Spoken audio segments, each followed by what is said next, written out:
Well, I certainly hope this works this time. 11:11 in the morning. It's still the 14th of. Well, it's Thursday, the 14th of March, 2024. Highway right down to Roseman, California. So what's going on, guys?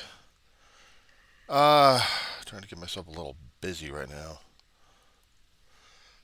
Netanyahu,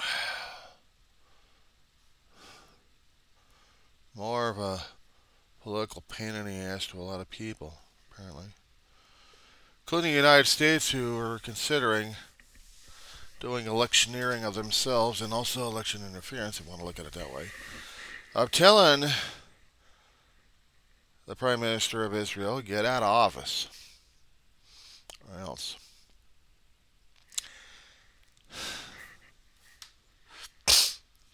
Because we don't like to see what's happening right now as it is in Israel, and we're seeing that Netanyahu went insane and is still creating a humanitarian crisis because of his reactions at this point.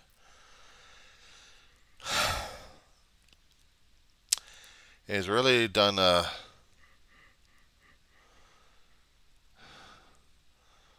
on one side, you probably consider the most courageous thing he's probably doing, if you want to look at it at that particular point, or the other one, he's being the most insane lunatic out there.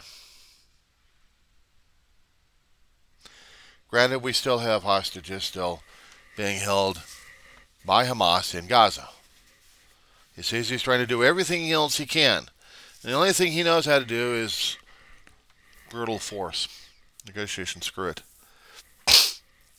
You don't negotiate with hostages, with terrorists. And they've already made that point clear. But somehow the communication lines keep breaking down at this point over here, so this is insane. We're thinking, the United States is thinking at this point over here, Shumer being one of them, I think he's out of his mind, that we need to have a better, calmer prime minister to handle things over there. Therefore, we're telling Israel how to do their elections. Does this sound familiar? Past 10 years, have we had this situation happening? We have had other countries of sorts telling us that our own way of handling things sucks and we need to get either a better government or a better president. So let's start influencing people, shall we? What's the consensus? What's the theories? Or are they alluded to facts? And there's still controversy over this.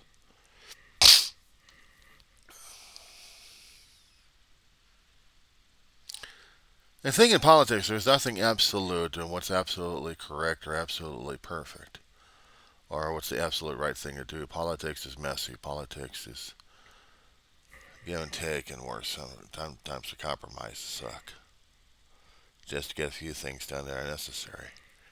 And we don't like it. We don't want to go through this thing. We really don't want to be harangued by this, but we've got this going on. We've got an ongoing situation happening in the Gaza Strip that's affected the world, stabilized it more, including our own country. And our own status and our own theoretical good intentions are being viewed negatively at this point. We're going to be supporting and defending an ally, but the problem is with this particular ally, it's just not happening. And we're telling this ally, look, we'll support the country, but we're not supporting the Prime Minister at this point. But the thing is, we had been supporting the Prime Minister to this point. We want to do what's right for the country of Israel, but we also want to do what's right for the other people who got captured. But the other thing is, we still want to do what's right for ourselves and the rest of the world. So now we are putting a political pressure on a country who's going through a hell of a lot of crap than they deal with, and we're saying that you need to have a better government. We need for you to switch administrations. So I'm kind of surprised we hadn't been put in that situation, or had we, over the past decade or so.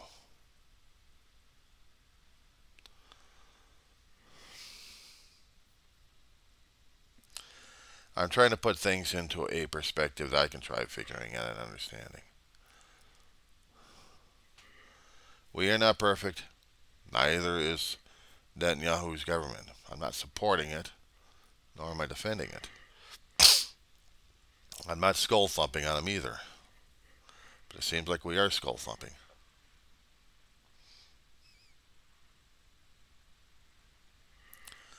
So what are we supposed to deal with? How else are we supposed to handle this?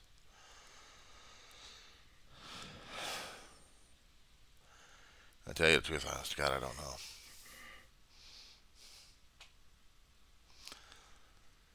It was an insane move that Hamas did. Did the leaders actually realize of the point of contention we have right now?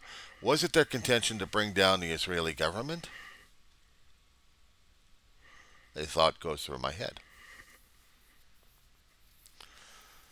In order to do that, you need to inflame the world in order to get rid of the government of Netanyahu. Was that the contention of Hamas?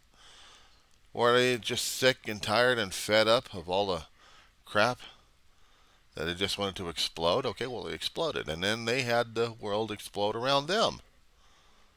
Where everyone else was getting their ass creamed and be placed into extreme humanitarian aid where we're talking almost extermination of the Palestinian people in Gaza, looking for the Hamas terrorists and the captives.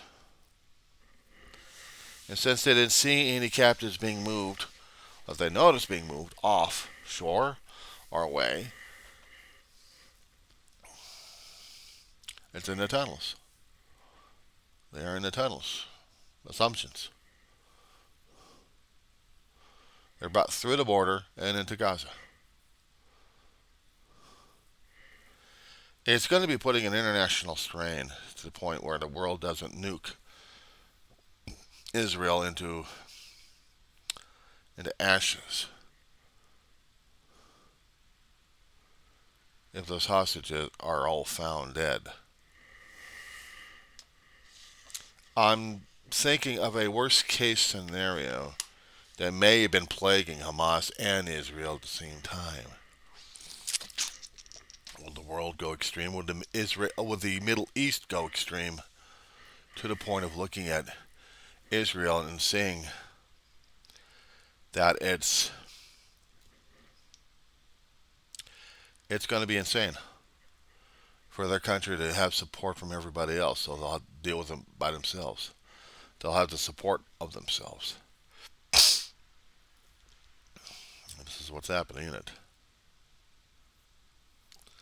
And this is crazy.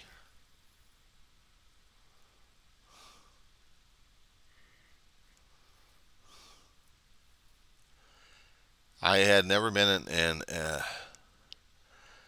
a world cycle like this before. Not that I recall anyway. I remember I was close to a nuclear war.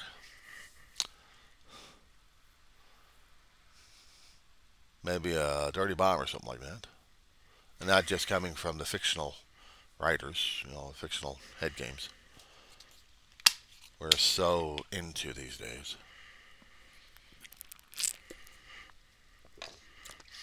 Biological terror, one way or another. Nature's biological terror is one way or another. But in a particular position where would World War III be centered around the Middle East this time again? We already had the last war in the Middle East as it is, and that's Iraq. And then we deal with Afghanistan. Eurasia? Maybe musings, but I'm still looking at it beyond musings. It's insane. And I'm wondering if we're going to get past this damn thing or not. But you can't just get past it. It's not the next level of extremism is trying to nip it in the bud, and somehow for humanity we just can't nip it in the bud. We have to continue on, and that's what's scaring the hell out of people, isn't it? What's worse than this? Hamas rapes, kills, pillages, burns, kidnaps. Israel goes on the hunt. They've already had incident after incident with the Gaza. But this time,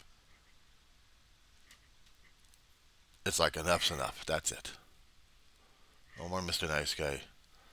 Take the gloves off. We're going to bloody fists.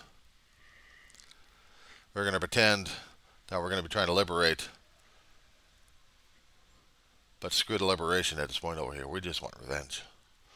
And we have other people out there saying, well, get our hostages out there first before you exterminate them. Or you're becoming too warlike like them and they just pushed you over the edge. Yeah. You want to hear about a comical or something in the comics that we would demonstrate in this fashion? Try this one. You ever heard of the DC Comics, right? Past 20 years, within that time period, they had a series called Injustice. A parallel Earth, similar heroes as our own, but what was the difference was how one guy we placed our faith and absolute trust in was one perfect entity, we thought. Even with his own issues at home, raising a family, trying to keep the secret away from the world, and trying to have a life and relationships, pushed to the edge where his own values are gone because the people that he held dear and near to him were taken out by a lunatic. I think this was telegraphed a long time ago in a creative atmosphere. I think about these things from time to time. The Joker being one of the most vicious characters in the DC realm. He can't be killed because Batman has an ethos. He will not kill the Joker. He will put him away for whatever, but he'll keep him there. He won't kill him. Give me a second here. Sorry about that. Joker will not be put into death. He has to be put into an insane asylum and locked there for the rest of his life. Even if it has to take 100 or 200 years, it doesn't matter. They're going to keep his ass in there because he's that dangerous. Coming outside, he's willing to do death, destruction, mayhem because of his own insanity. Screw ruling your world. Let's try burning and destroying it. Terrorizing people. That's the only fun thing in life. But the only thing that would complete him is to have an enemy after him all the time. That is probably the opposite of that of the Joker. Had been marred by death, but refuses to kill because of it. And this hero will not compromise. He doesn't want anybody to compromise, including the people he's starting to hold up near and dear to him. He knows he's the dark. He can get away with a hell of a lot of things to a point. But when you're in the public spotlight and you're being the good guy all the damn time, you're tested like crazy. But what happens if your own ethos is tested beyond your own ability to cope? And you really have to start questioning yourself after that, don't you?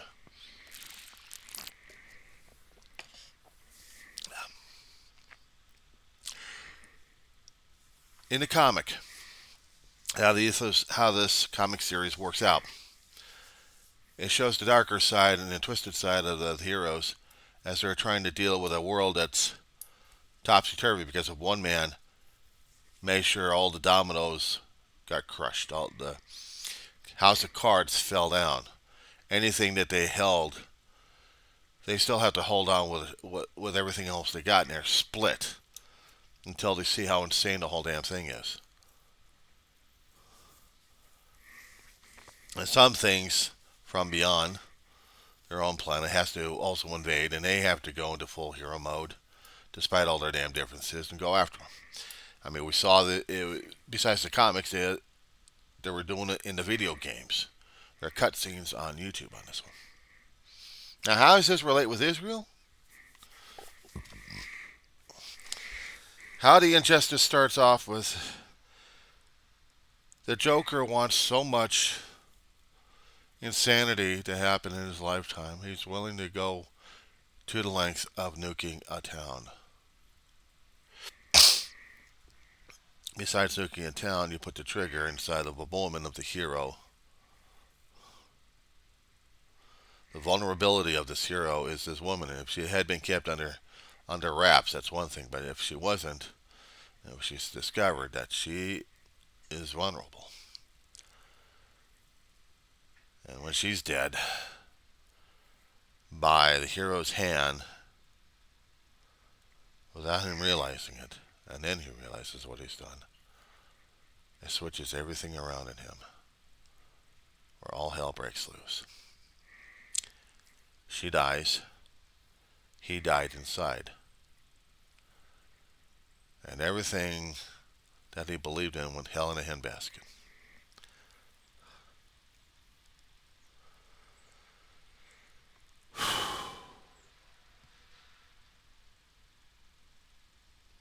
Insane. Insane. He kills the Joker, Superman does. After that, everything else goes hell in a handbasket.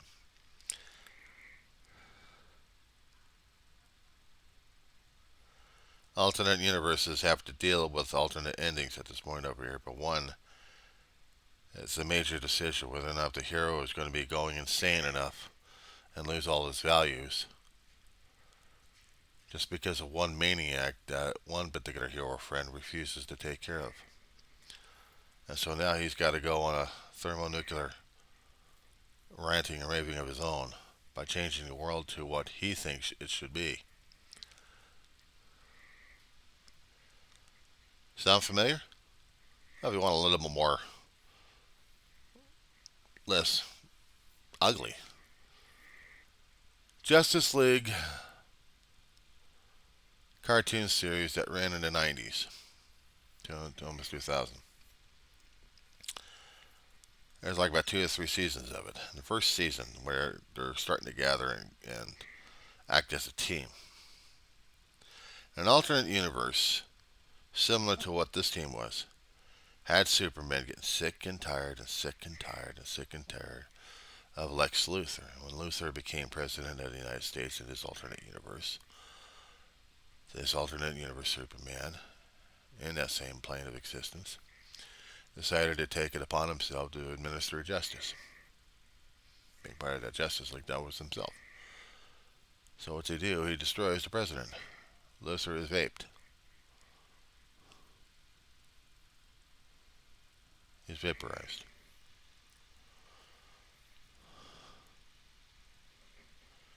And he and the heroes... okay. The reason why that Superman vaped Lex Luthor is because the Flash, a hero himself, wisecracking hero, youthful, intelligent, funny, and brave in his own way. He's vaporized, and Superman liked this guy so much, he got sick and tired of Lex Luthor because Lex Luthor made sure this happened. That Flash was dead. And just how far was he going to be able to push Superman to a point beyond oblivion? Lex Luthor found out the hard way. He was smoking. And the Justice League became the Justice Lords. The hell of a two-parter, I think. or one parter, but it was still something. Resonated into the Justice League International series. There was always some kind of subplot going through both the regular Justice League and then the Justice League International. There was a lot of there was a lot of aha moments in the thing, including the cartoon of Batman Beyond. The end of it, there was the aha moment on that one there too. Yeah, get these little things. Remember these things time to time because they are like aha moments. Meanwhile, meanwhile, I'm seeing something that people probably scoff at because they think it's probably a cartoon situation and it's fictional. I hate to tell these people left and right, but you know, us authors out there, I get published, I call myself an author, I'm still a writer, so what the hell. We have a tendency of putting our own truths out there, our own interpretations, our own observations in the forms of characters, characterizations, storylines, parallel worlds, parallel whatever it is, to our own reality. We make the point across one way or another. What do you think the anthology series of Twilight Zone, Rod Serling's work, was still revered to this time? Why do you think Star Trek, the concepts of it, were still revered to this time? People see patterns. They see connections. And some of us really don't like a damn shit. Maybe we're seeing it in a different way that other people aren't seeing it, but maybe they're seeing the same pattern one way or another. A different viewpoint of it, of the same thing. Are we making any sense and clarity here? Or is everything gone hell in a handbasket for us? No matter what's being said, we still have to see this thing as it is. One president is trying to hold on to his damn job right now, is seeing his presidency slip away, and the other braggart who's been skirting the law left and right, going through the court cases, he thinks he's going to end up the winner. And the only thing is, we lose all over. Biden may have been helping out Israel, or was it Netanyahu, or was it both? But this is going to tarnish his ass left and right. This is going to tarnish his ass. It's bad enough when we have the United States interfering in another country's elections when we accused other people of doing the same thing to ours. We're hypocrites. We have to call it as it is. We are hypocritical. We should have been knowing this, but we didn't give a hoot about it. So now what are we supposed to do about it? You tell me, we'll both know. There is no right or wrong answer for this one. This is a muddy trail to go through. This is not clear cut. And it's not which side's at fault. We're both at fault. Both sides are at fault. And either we come to agree and admit to that and say, yeah, we all fucked up. Now what do we do? We still want the hostages being released. Fine. If there was any kind of set of conditions, do we know of that? Are there any solutions on the table? But if the only solution over here is just to keep stomping the crap out of the Gaza Strip, I'm sorry, I am not for that. I am not rooting for Hamas because I think these assholes needed to be rooted out. The problem is the idea of Hamas has already been established already. So what do? Wipe out the Palestinian civilization? Do a genocide situation? Anybody who's associated with Palestinians, we wipe them out? Is that how it works? To get rid of the idea of Hamas because it's already out there, beyond the borders of Israel.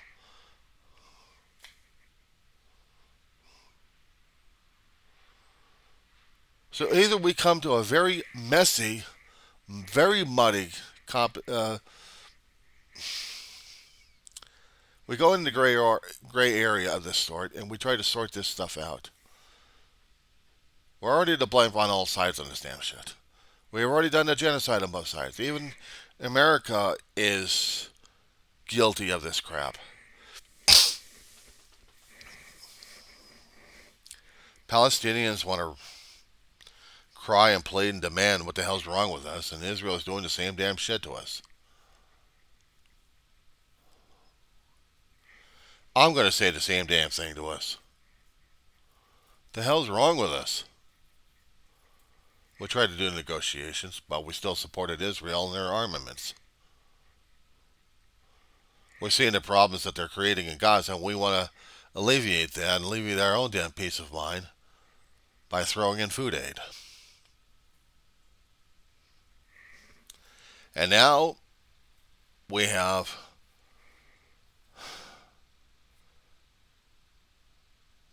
we have senators, our own forms of government, are saying to Israel, change your government. Have a special election to get rid of your prime minister and change the course. Because we don't like what's saying. We don't like what our action is in this whole situation. We want to cover it ourselves. Protect our own assets. We want to remain friends. However, you're going to be our friend. You're going to do it our way.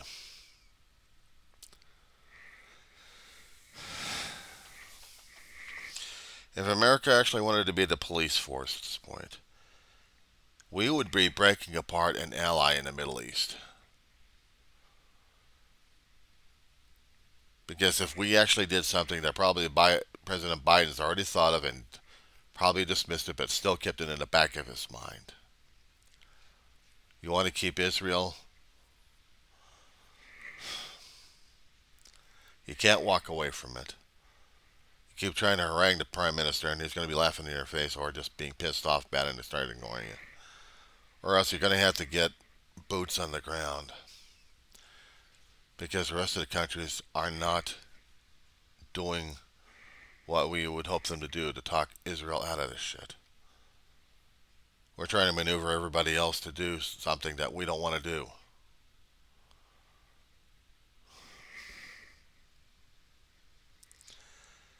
It's going into an ally's country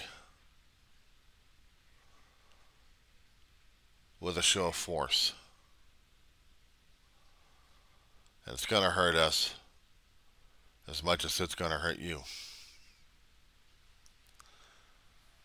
But if you want us to help the search, we will. Only we'll do it a hell of a lot cleaner than you have. Maybe. But we just don't like the body counts happening. We don't like to see people in trouble. We don't like to see this. It's beyond what we can try to discover, labeling it. There's no sufficient word to describe the things that are happening in Gaza. At least no adequate word I can find in an English dictionary that I remembered. And in order to do this, we would need to go against an ally. This is setting up a dangerous precedent in the situation. This means that our country would violate anybody else's sovereignty because we think we have the right and force to do so. How is this going to be seen in The Hague? And how are we going to be viewed in the world for this? We're going to be just like every other terrorist out there who decides they're going to be enforcing their will and imposing upon things. But shit, we've been doing that for a hell of a long while now, haven't we? So we should have we should feel okay about this one, shouldn't we? And the countries may not have been our allies, but we really hadn't gone directly to an ally and directly say either play ball or else. And if the action is taken, you can say goodbye to the damn elections right there. One way or another.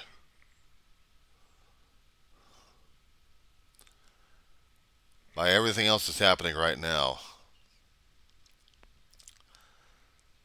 it scares the hell out of me that I'm seeing American democracy is going to be put into the damn garbage tank. It's going to be put into a garbage bin, buried alive. All of our ideal and ideologies and all of our idealism, everything that we thought we held sacred, twisted, mutilated, burnt to a crisp.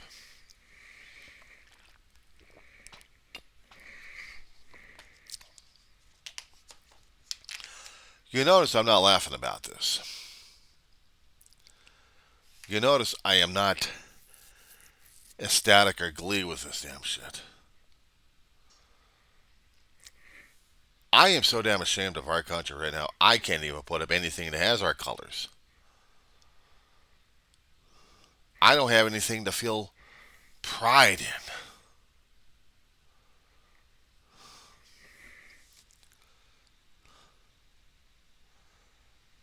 And I guess maybe in a way I should have. But the problem is, how am I going to be reflected upon if I'm going to be worrying about my own damn idea and ideologies and my own damn ego and my own persona being viewed upon? Am I legitimate or am I not? I'm worried about my own little thing instead of worrying about someone else's situation happening. My country is having an issues over. We tried to feel patriotic right after 9/11. We got attacked. We got attacked during that time, and therefore we had a. We said to ourselves, we have a responsibility to protect our sovereignty, so we got to go out there and kick ass. And we held on to that damn belief, no matter how much had happened during those days. World War II happened. It felt the same damn way, except we got ourselves kicked. We went in a response on that one. Korean War, we just went in because we didn't get attacked on that one. Vietnam, we had a ship got attacked, therefore we responded to it, the damn thing. I'm not quite sure what the hell's happening with the Spanish-American War. And all I know is about the Civil War is we were going against ourselves and our own damn ideals and ideologies, left and right. So, how are we supposed to deal with this?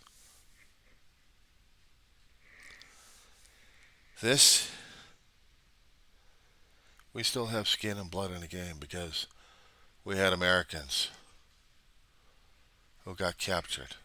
We should have been there in the first place in involvement at the beginning of the damn thing. And now we're getting late in the game. We should have been there with our own special forces and telling Israel, you don't screw around with America. We'll do it our own way. And we won't make as much collateral damage as Israel has been doing. It's worse than seeing Godzilla at work. You don't know whether Godzilla was a friend or an enemy for being a big, huge lizard with radioactive fire breath. Unless you attributed human emotions or human characteristics to the guy, unless the creature actually decided he was going to be, generous to the human beings. He's going to be your friend or he's going to be your enemy.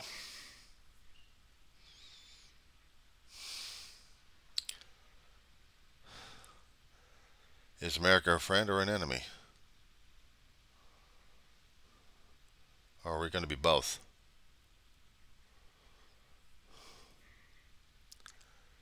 Yeah, that's got to be worried. I can't wear the colors.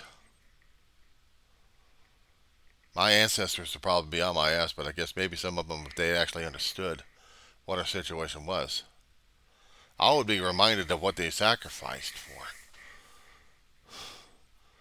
That they have to hold on to their damn beliefs, thinking that they were right all the damn time. Even if they're wrong, they still are going to be holding on to what made them what they perceived or what they wanted to be perceived as.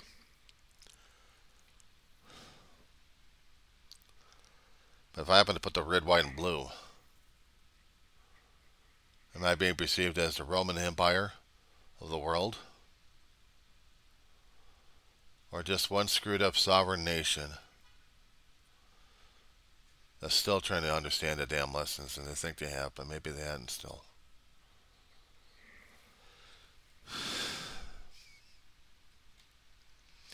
I'll have a question for me to ask. I don't know about everybody else. Am I American? Okay, I am.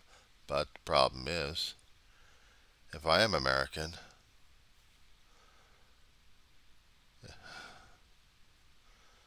am I doing it for my ego? Am I doing it for my pride?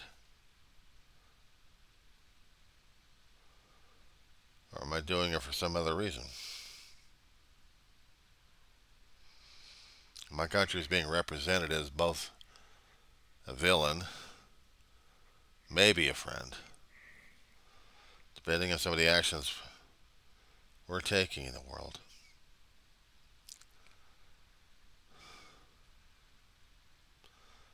We still have to hold true to what means and burns inside our hearts. We still have to understand, despite all the damn crap going on. Either we are or we're not. And that's a question, isn't it? Are we or are we not? Fill in the blanks on that one, boys and girls, because I'm still trying to work on that one.